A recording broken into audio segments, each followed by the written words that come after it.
for posterity, a future in which national sovereignty and the territorial integrity of states are regarded as non-negotiable principles, a future not in pursuit of peace imposed by force, but founded upon strength derived through peace. In such a strong region, slaughter and bloodshed shall find no place. It is for this very reason that my country has, for many years, been among the staunchest advocates of establishing a region free of weapons of mass destruction, yet those who themselves possess the largest nuclear arsenals and who in flagrant breach of the NPT make their weapons even deadlier and more destructive have for years subjected our people to pressures on the basis of spurious allegations.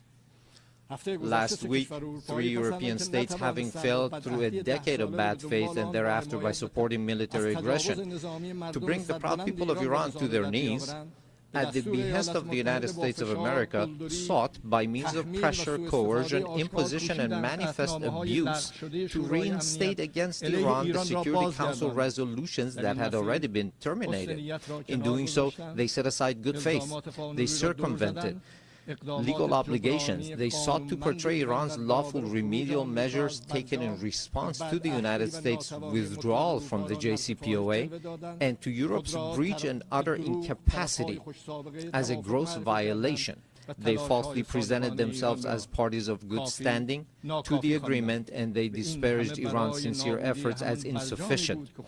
All of this was in pursuit of nothing less than the destruction of the very JCPOA, which they themselves had once held as the foremost achievement of multilateral diplomacy. This unlawful measure, which has also met the opposition of certain members of the Security Council, possesses no international legitimacy and will not garner the approbation of the international community. I hereby declare once more before this assembly that Iran has never sought and will never seek to build a nuclear bomb. We do not seek nuclear weapons. This is our belief based on the edict issued by the Supreme Leader and by religious authorities. Therefore, we never sought weapons of mass destruction, nor will we ever seek them. Whereas those who disturb the peace and stability in the region lies in Israel, but Iran is the one that is being punished for those actions. There is a poem that roughly says something to the effect that someone on one side of the world does something to disturb the peace and someone else is punished for those actions. Ladies and gentlemen, the Islamic Republic of Iran welcomes peace and stability. We believe that the future of our region and of the world must be built upon cooperation, trust, and shared development. In this framework, Iran supports the peace process between the Republic of Azerbaijan and the Republic of Armenia and hopes that its outcome shall be enduring and serve as a foundation for improved relations between these two neighboring states. Iran also hopes that the efforts to bring an end to the war in Ukraine may result in a just and lasting agreement between Russia and Ukraine and bring solace to the human suffering caused by this crisis. Iran welcomes the defensive pact between the two brotherly Muslim countries, the Kingdom of Saudi Arabia and the Islamic Republic of Pakistan, as a beginning for a comprehensive regional security system with the cooperation of the Muslim states of West Asia in the political, security, and defense domains. Finally, Iran condemns the criminal aggression of the Israeli regime against Qatar, which resulted in the martyrdom of a number of Palestinian and Qatari nationals, and declares its support and solidarity with the government and people of Qatar. Ladies and gentlemen, true security is not achieved through force, but through confidence-building, mutual respect, regional convergence, and multilateralism grounded in international laws. Based on this foundation, I call upon all to practice listening to one another instead of raising voices, to re-examine the intellectual premises of polarization and political violence, which today ensnares not only the international community but also renders societies internally with tension and turmoil. To uphold as the common denominator of all beliefs and cultures the principles that whatever we do not approve for ourselves, we should not impose upon others, instead of distorting concepts and narratives with biased interpretations.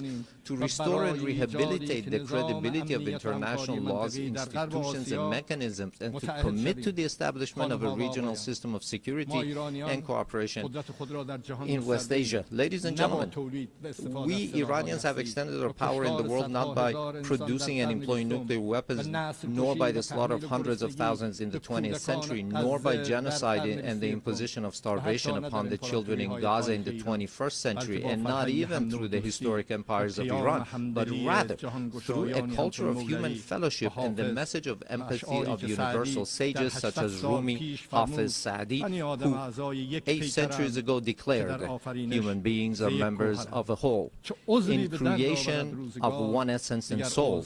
If one member is inflicted with pain, other members uneasy will remain. If you have no sympathy for human pain, the name of human, you cannot pertain.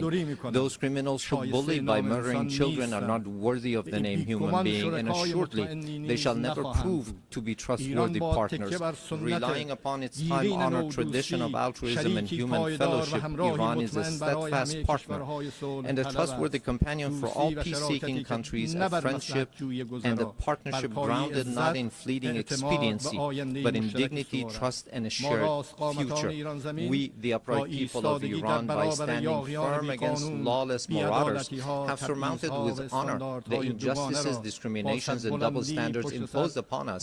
And today, with an opportunity-oriented outlook, we have transformed this historic achievement of the Iranian people into a platform for a leap toward a hopeful future. Let us, together with you, turn threats into opportunities. I thank you.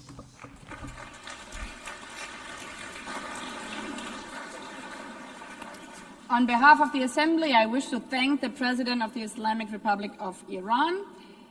The Assembly will hear an address by His Excellency José Raúl Mulino Quintero, President of the Republic of Panama. I request protocol to escort His Excellency and invite him to address the Assembly.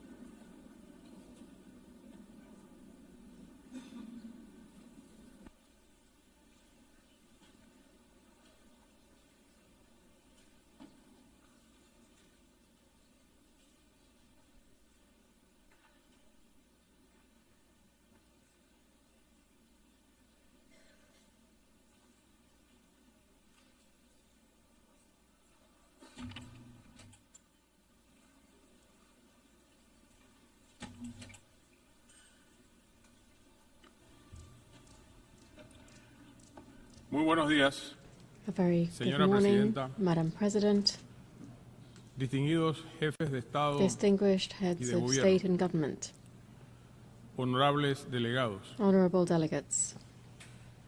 En nombre del pueblo On behalf panameño, of the Panamanian con profundo people, respeto y with renovadas profound esperanzas, respect and renewed me hope, presento ante esta honorable I appear asamblea before this honorable en el assembly eniversario número 80 on the de esta 80th anniversary organización, of this que organization, sigue siendo un faro para la which paz, remains a la beacon cooperación for y el peace, progreso. cooperation and progress.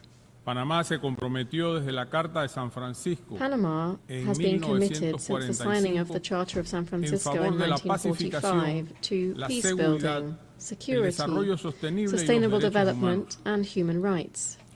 En estas 8 décadas, Over these 8 nuestro país decades, ha our apostado por la country has diplomacia championed multilateral multilateral y el diplomacy derecho internacional and public público como un international eje law cardinal de su as a política exterior. cornerstone of our foreign policy. La iniciativa ONU 80, The UN 80 presentada initiative, por el secretario presented general by Antonio the Guterres, Secretary General Antonio ofrece la Guterres, oportunidad de offers an reflexionar opportunity to sobre el pasado, reflect on the past, hacer un llamado de atención por las to raise amenazas del awareness presente of present para threats vislumbrar and un to futuro más envision justo. a fairer future. Tenemos la firme convicción de que hoy, We más que firmly nunca, believe that today, debemos more than fortalecer el ever, valor del we must strengthen the multilateralismo value of para multilateralism responder a los retos to y crisis respond globales to como global herramienta challenges de and mitigar las crises asimetrías as a entre tool las to naciones. mitigate asymmetries among nations. En ese sentido, In this regard, quiero destacar que I la wish to política highlight multilateral that multilateral para que policy nuestro país, contributed por to ejemplo, our lograra country's salir de las listas removal, for discriminatorias instance, from donde nos había discriminatory colocado la lists Unión Europea imposed by y the el GAFI. European Union